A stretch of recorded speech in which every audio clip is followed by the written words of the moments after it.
hati-hati dengan ulama yang runtang-runtung dengan umaro. Saya ulangi ya, hati-hati dengan ulama yang runtang-runtung dengan umar. Itu ciri-cirinya yang harus dihindari. Assalamualaikum warahmatullahi wabarakatuh. Jumpa lagi teman-teman di Kang Hajir Channel. Oke teman-teman, pada video kali ini saya akan mencoba untuk sedikit menjelaskan ya, bagaimana perbedaan pandangan antara Habib Taufik dengan Gus Baha terhadap ulama yang dekat dengan pemerintahan yang sedang viral ya. Dan saya di sini berniat bukan niat apa-apa, hanya niat agar kita tidak salah paham, agar kita tidak membenci ulama, dan agar kita tidak membenci para habaib. Sebelum kita menonton cuplikan video ini teman-teman,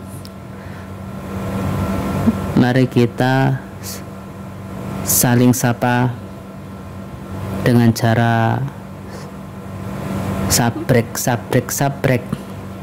Oke, yuk mari kita tonton penjelasan dari kedua ulama kita.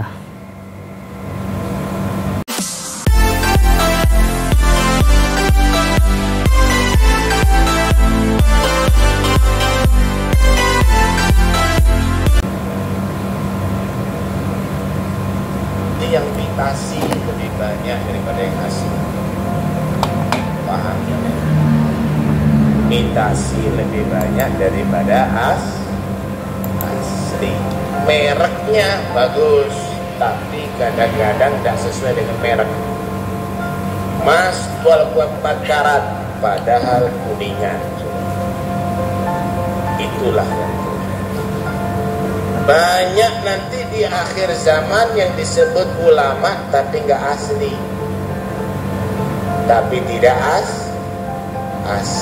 Hati-hati kalau sampean ngikuti ulama yang asli, selamat dunia sampai akhir. Tapi kalau ngikuti yang imitasi, maka Anda bisa celaka dunia sampai akhirat. Ciri-cirinya bagaimana? Di antaranya, biar tidak lama-lama, hati-hati dengan ulama yang runtang-runtung dengan umaro.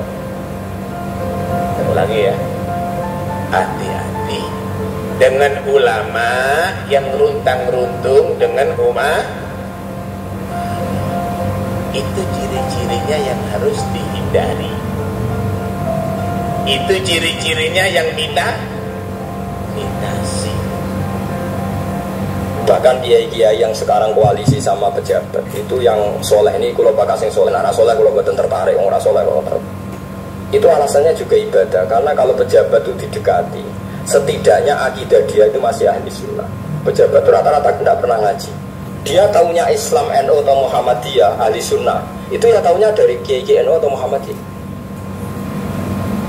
Jadi kalau adat yang dekati itu NU, ya adatnya NU, Muhammadiyah. Kalau adat yang dekati Syiah ya Syiah, kalau apa ya. Nah kalau semua kiai-kiai NU, Muhammadiyah atau kiai-kiai ahli sunnah yang lain, ya karena itu tidak mau dekati, lalu yang dekati itu aliran sesat. Nanti cara berpikir dia juga aliran apa? Sesat. Berarti yang dekati ini ibadah atau musibah? Buatan jawab mau ibadah, dia tuh yakin betul. Bahkan saya pernah ketemu kiai yang begitu dekat pejabat, dia yakin jadi aku tetap wali, banyak juga yang memang dia wali betul, orang-orang hebat betul, dimanfaatkan. Dia menyontohkan zaman Basim Asy'ari ya dekat sama Bung Tomo ya banyak dekat. Dulu Jenderal Sudirman dekat Ahmad Dahlan, dulu Pak Karno dekat Kiai Maskur, dulu Ahana Sution siapa itu ya dekat sama Kiai Mahfuz.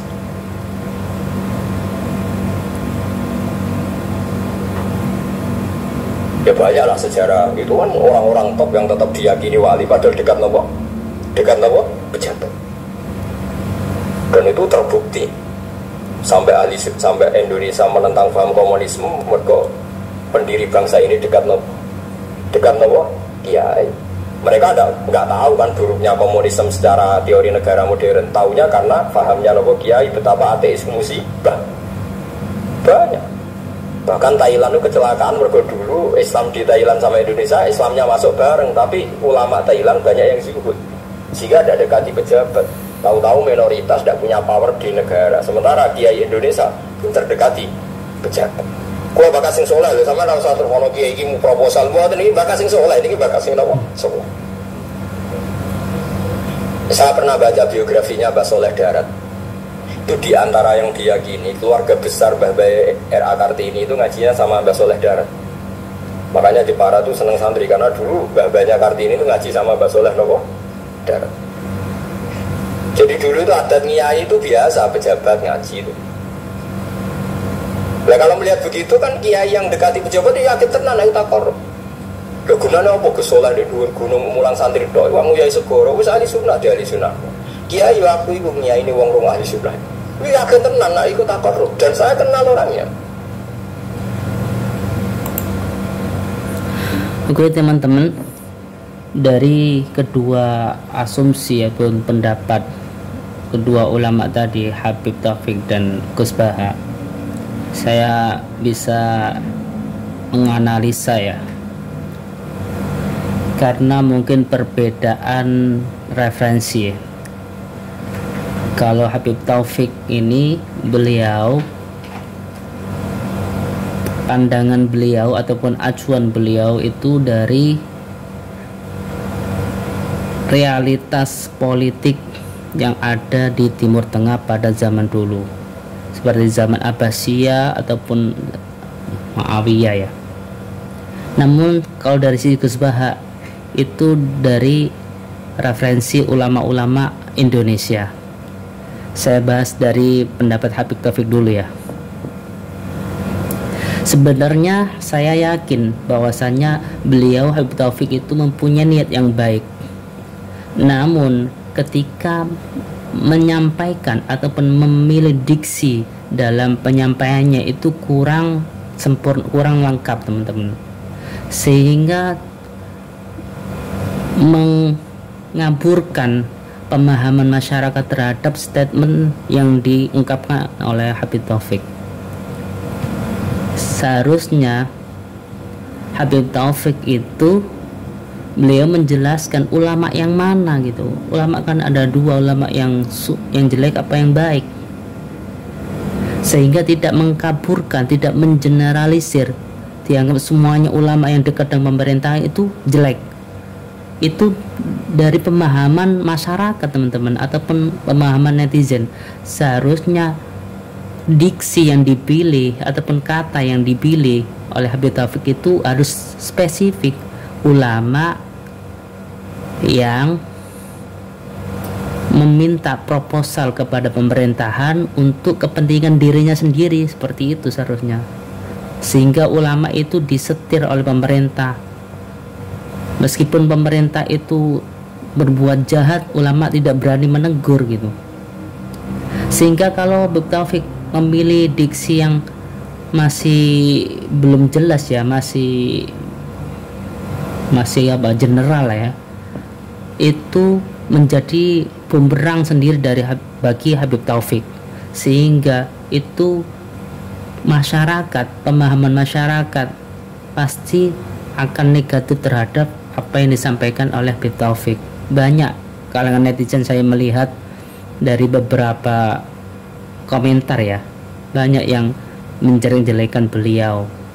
Tapi saya yakin bahwasanya beliau niatnya baik.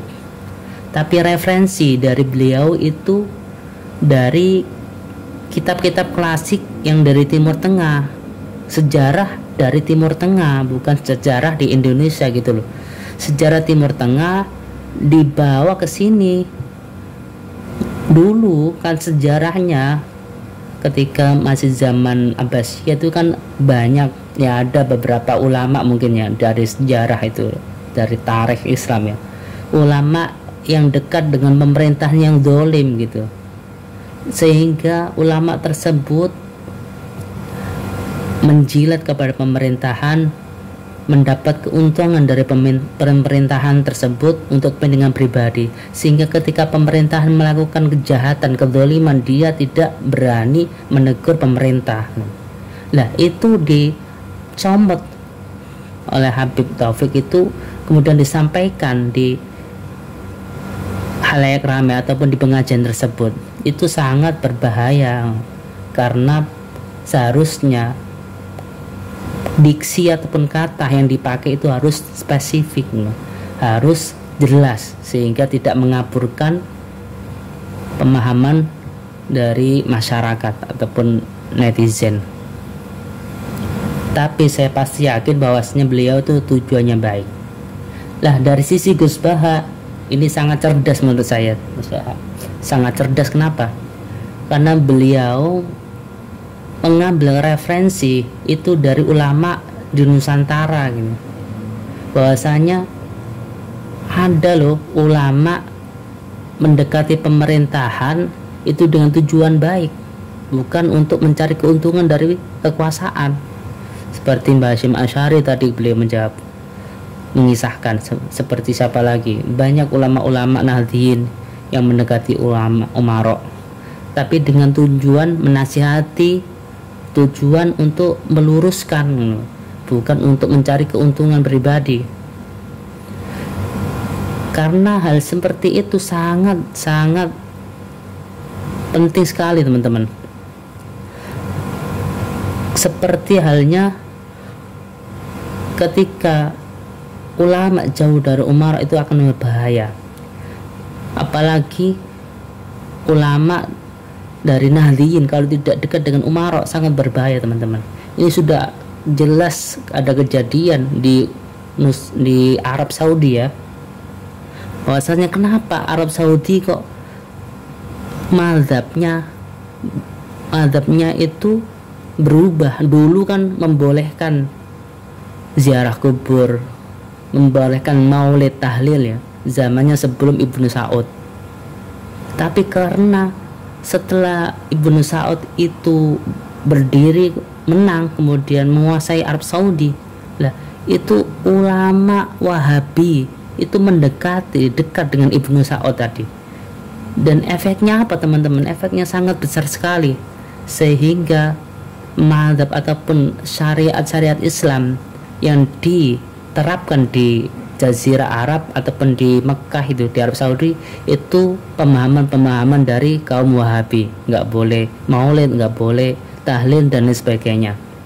Nah, itu andai kata ulama Nahdliyin tidak dekat dengan umarok, tidak dekat dengan pemerintahan, ditakutkan, dikhawatirkan ulama-ulama yang dari Wahabi yang anti maulid dan membid'ah-bid'ahkan itu bisa menguasai, teman-teman, mendekati pemerintahan dan menguasai pemerintahan, kemudian menerapkan syariat mereka ke bangsa, ke negara ini, dan itu akan berdampak negatif bagi negara ini.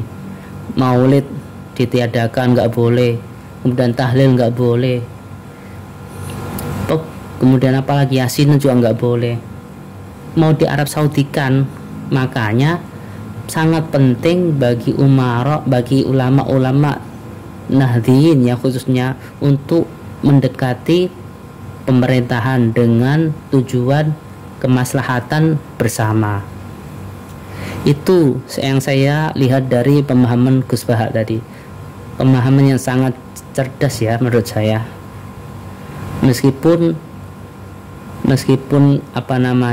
perbedaan itu antara Habib Taufik dengan Gus Baha itu jangan kita jadikan permusuhan, teman-teman. Janganlah kita mencaci maki habaib. Semuanya kita harus hormati, kita harus cintai, kita harus sayangi. Ada kalanya ketika ya bukan Habib juga sih, dzurriyyah Rasulullah semuanya. Andai kata ada cucu Nabi yang ibaratnya tuh etikanya kurang baik ataupun kata-katanya tuh kasar, ya kita tetap hormati, kita tetap cintai, namun jangan diikuti, teman-teman. Ikutilah dzurriyyah Nabi yang baik, yang sejalan dengan ulama-ulama kita. Gitu aja teman-teman ya, semoga bermanfaat. Assalamualaikum warahmatullahi wabarakatuh.